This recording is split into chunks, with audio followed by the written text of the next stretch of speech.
Yeah. So like you try something, you try the experiment, and you don't get the results you were hoping for. Like let's say Mhm. you're trying to predict something, and it just may not work out. And so you have to have, there's a requisite tenacity, I think, to sort of be in that function, and it's very much like R&D. Mhm. If somebody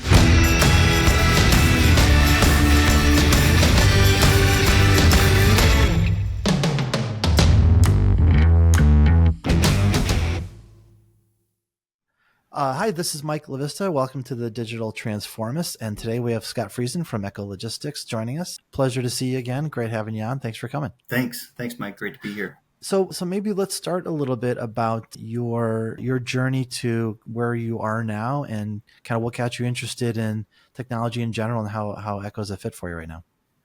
Yeah, so Echo is a logistics company. We move freight, but I think of myself as sort of a analytics professional first, because I think it's applicable to sort of any industry. And I spent a long time in retail before I joined this industry. Although I'm coming up now on, in a few more years, I'll have been in this industry as long as I was in retail.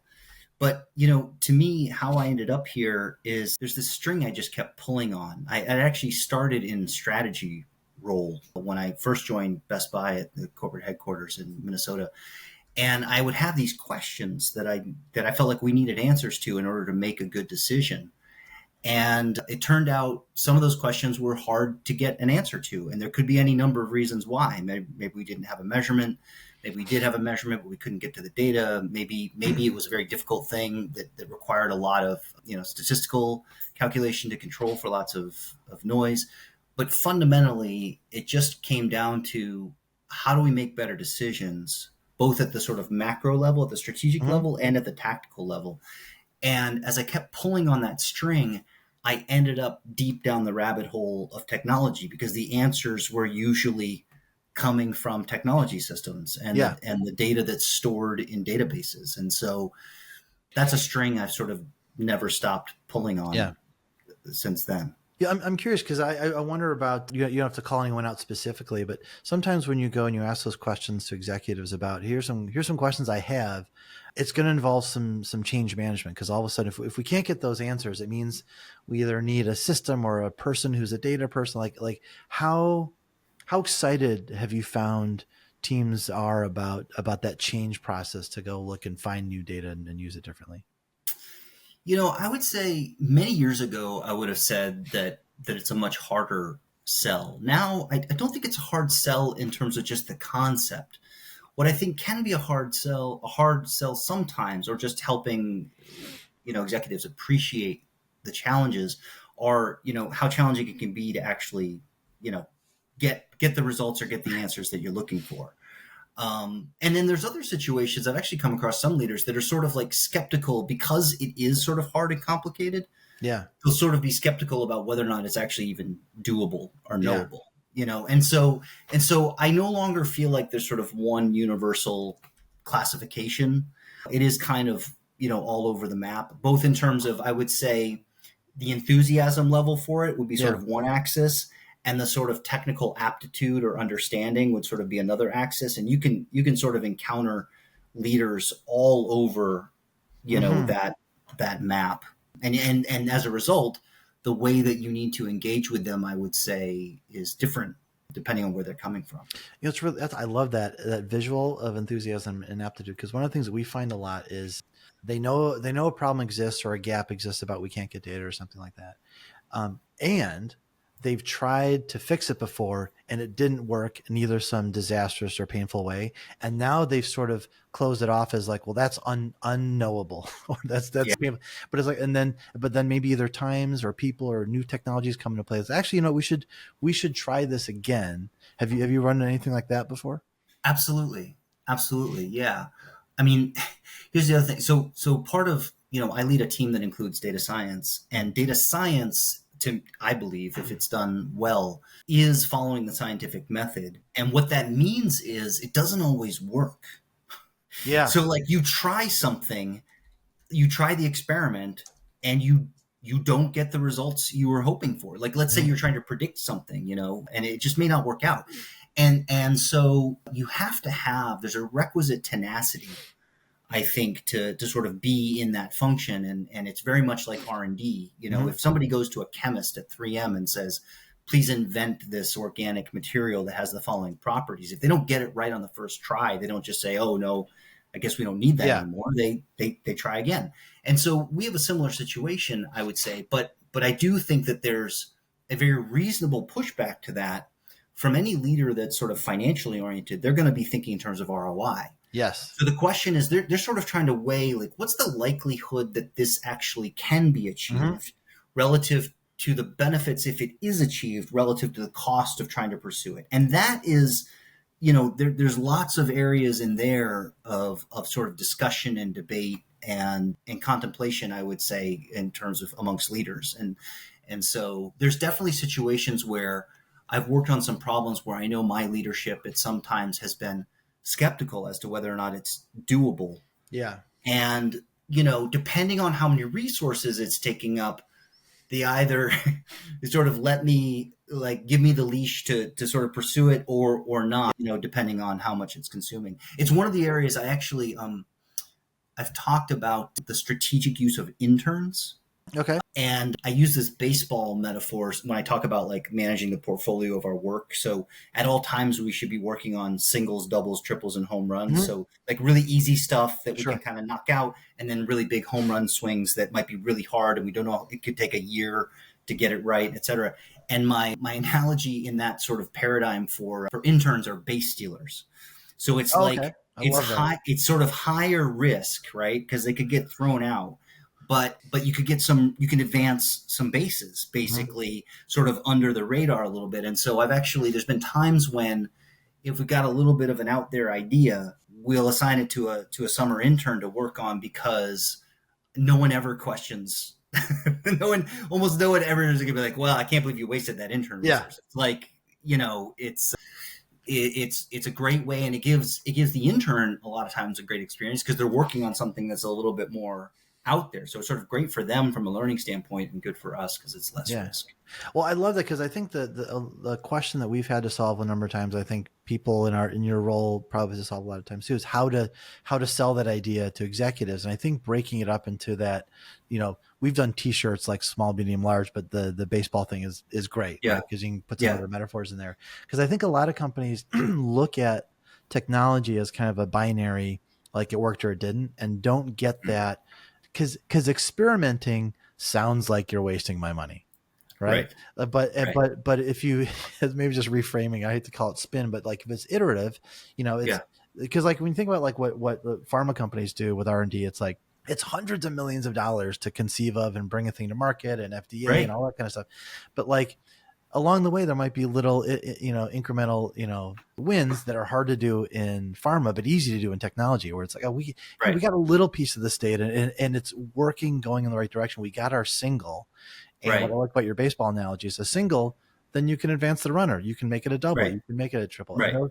because I think because I think a lot of what we work on is like mindset shift for executives, thinking about technology as it doesn't, you can't just think about home runs in your analogy. And I think most do. It No, seems you to be the can't. I problem. mean, that's there's always a little bit of what have you done for us lately kind of Mhm. circumstance. And so the reason why, to me, I sort of preach that portfolio is, if you're only working on singles, then you're not going to have a big enough total impact on the Yeah. organization. But if you're only working on home runs, it can be very long periods of Yeah. time before you're coming out with anything, and you're introducing a lot of risk to sort of what happens in a down cycle for the business or whatever. I mean, I'm always thinking about sort of the ROI on my staff and of the labor of my team, and wanting to make sure that it's never in question that Yeah. the value we're bringing is way above the cost of the organization. Absolutely. Well, and so you brought up, data science and AI is obviously something that, as technology people now, we're required by law to bring up in all conversations.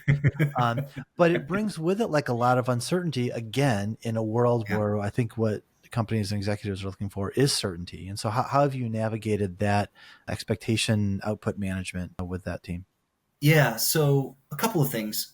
Number one, we don't have a single, like, AI owner at the company. And I know that a lot of companies have gone that way. Hmm. And I can see why, because a lot of times there can be a sense of a lack of accountability if you don't have that single, point of contact. But but I actually really like the way we're approaching it, because for it to be successful, you have this sort of Venn diagram overlap of the technology team, the analytics data science team, and actual business operations. And in my view, AI really does sit at the intersection of all three of those components. And so we have a sort of both our head of brokerage operations, our CIO, and I have a regular touch base, and AI is one of those topics that we're Mhm. talking about. Then another sort of layer of that is we have an AI governance council that has representatives from technology, from business, even from the RPA team, because automation has its own kind of Yeah, overlaps sure. with AI, both in terms of you don't always need AI. Sometimes the RPA can just do it, Yep. and then other times you can integrate in an AI part of a solution to an RPA part of a solution and come up with something better. So, and then representation from my team. So my first answer is we're approaching it with a highly collaborative, sort of multidisciplinary approach. And I think that the bad news is it might be a little bit slower because we've experienced a little bit of some of the drag that can happen from setting up that Yeah. kind of bureaucracy. But on the upside, frankly, I think long term it's going to be far more successful because it will have taken all of those perspectives into account. And where I think AI is going to get on the wrong set of tracks is they leave out critical constituents Hmm. from those conversations and from that experimentation. And that's going to end up, they're going to end up having to backtrack. They're going to end up with Yeah. major change management issues, technological scaling issues, robustness of the actual results and measurement of the Hmm. results. So that's sort of my one answer, is that collaborative part. And then the second part is in terms of the discussion with leadership, we've been very explicit about experimentation. It's such a wide area, and we need to be, on the one hand, not feeling like 100% of everything has to be AI all the time, because it doesn't. The human is still the most miraculous machine around, but we need to be trying things. We need to be testing things, and so that's exactly what we're doing. We've got a series of sort of pilot activities going on to take advantage of these new technologies. Okay. So how about like what are some of the most exciting wins that you guys have experienced using this model?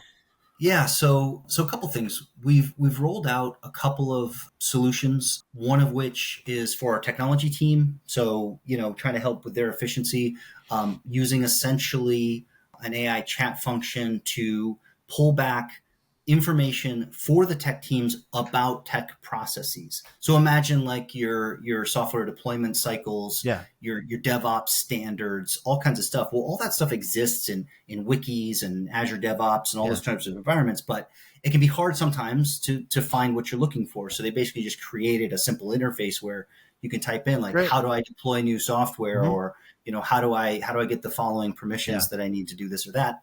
Brings it back. So that was sort of the first one. We've got a similar situation going on to that, sort of a question answer machine for RFIs for our sales teams. So our sales teams have to deal with lots and lots of requests for pricing on big contract work with shipper clients, and they end up having to answer the same kinds of questions but not the identical questions over and over and over again about fundamental questions about our business. So we basically took all our public Yeah. facing documentations about our financials and our leadership and our history as a company and all this kind of stuff, loaded them into a knowledge database that they can then just basically copy and paste the questions they get from the RFI into that. And it just Mm. speeds them up so much because it's a real time suck for them to have to write those responses. And it's not optional, right? It's the kind of thing where they won't get considered if they don't do it.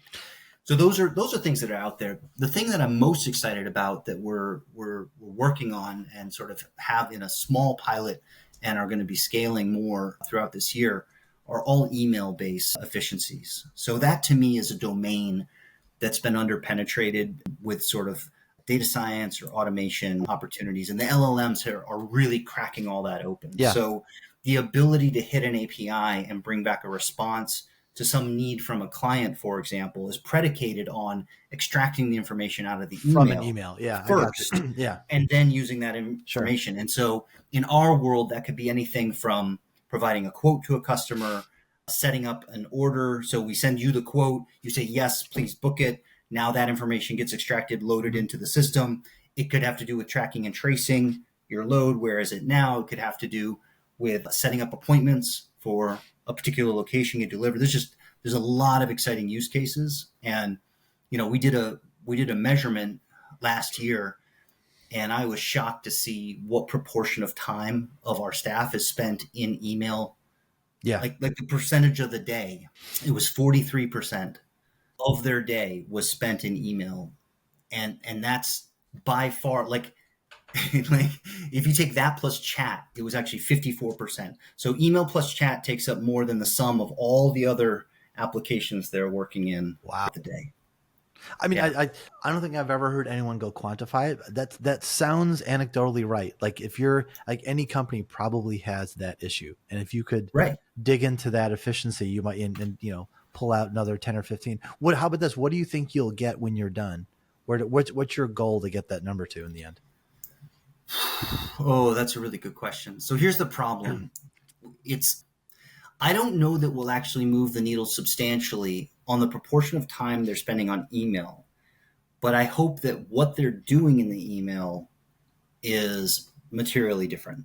Yeah, So in our world, so what I would want to eliminate is essentially what I would call the sort of transactional emails. Mm-hmm. So I mentioned, like the ones I mentioned, like a quote request, Yeah. right? So we have APIs that can provide digital quote requests, but we still get thousands of emails every day requesting it. So if I could just take 65, 75, 85% of that load off, that opens up time for doing stuff that only the humans can do, Exactly. which is really about establishing relationships, understanding client needs in more detail, and solving problems. And this has been a theme that I've been talking about for a long time, which is, we're gonna add efficiency in certain tasks. And then ideally that opens up time to spend on other tasks that are higher order value that really can't be done by the AI. No, that's great. So I don't know. I'm not necessarily convinced, because many of those things I just named are still, email is still going to be a predominant communication mechanism. Yeah. But I wonder, to a certain extent, you could probably have, the AI figure out, like, if you've got 1,000 emails to look at, here are the 17 that statistically are probably the ones to pay attention to. Here's how I can, prioritize and get through more of them better, faster, more substantive, all that kind of stuff. Yeah, that's you're right. Because email's not going away. No. Things keep kind of pecking in there with, Slack and other things, but like, it's still like the tool that people use. Our family jokes, like, if we email something to the kids, it goes into a black hole and never comes out. But like in business, so let me ask you that question, because I've had this discussion with my kids are 18 and 20, and I can't get them to read an email to save their life. It's exactly what you just described. And in fact, I own a small business on the side, and like pretty much all of my staff are either like sort of high school or college age. So it's like, call it between the ages of like 17 and 22. And none of them want emails from me either about that job. They want to be on a group text chat. So like I text the group, but to me, that's just like, it's so weird that I would do that. So my theory, because I feel like my son, who's 19, interned with us this past summer. And when you think about when you show up to work, right, you either already have, or you open up kind of a suite of software or web-based things, right? And I think you have to remind them to also open email, because they've got their development stuff, they got Slack, they got all this stuff they're used to having. And it's like, email is the last thing. And I'm trying to think like what it would be for our generation. It's like, I don't know, remember to check the fax machine. I just thought the same thing. Right? I remember to check the fax machine. Like I had this experience early on, like when apps were kind of exploding, where like I knew I had agreed to have lunch with somebody, but I couldn't find where I had agreed to have lunch with them. And I was going through everything. And then it ended up being in a words with friends chat, right? So it can get absurd where like you're in a million places, right? But like, I think the thing that he had to be reminded of was like he, I don't want to call him out on the podcast here, but like there was something in email that he needed to look at, right? Right. And it wasn't on his radar. So he missed it. And it's like, I chatted him to check the email, right? Right. I think it's a standard. I think once you get into a business framework, it's going to be tough. It's going to be tough to avoid. Yeah. But yeah, that is a funny one. That's definitely a line in the sand of how old you are, Because I think for me it's email first. Like if like just as Yeah, like an FYI, if you want to reach me, email yeah, me because my text there's a million. I don't want to deal with that. But email yeah. I'm checking, and I think that's gonna be our age group probably. Yeah, You years know, ago when I worked at some other big like headquarter offices and everybody was in the office 5 days a week, I used to coach my team. If you weren't getting a response from someone, the escalation path was email, phone call, show up at their desk. right, right, That was like start by trying to email. If you don't hear back from them, give them a call. If you still don't hear back from them, just literally go find their desk and show up. yeah. And so now some of that's even more challenged, Yeah. with I would remote. say acceptable today is insert text in there as maybe level 3. Right. Well, and also now it's interesting because Teams chat is the sort Sure. of mechanism we use for internal chat. And now there's a lot of times when I will chat someone instead of email them. It's almost like first, chat, then email, then phone call, Yeah. maybe. Yeah. Well, it's Since funny. there's no So, desk to show up to. if we get like kind of meta about our jobs and our roles here, some of this is a transformation task, right? So it's like, Right. how do you create and optimize a communication system within an organization, and how do all these things mix together? Because it can get really kind of complicated.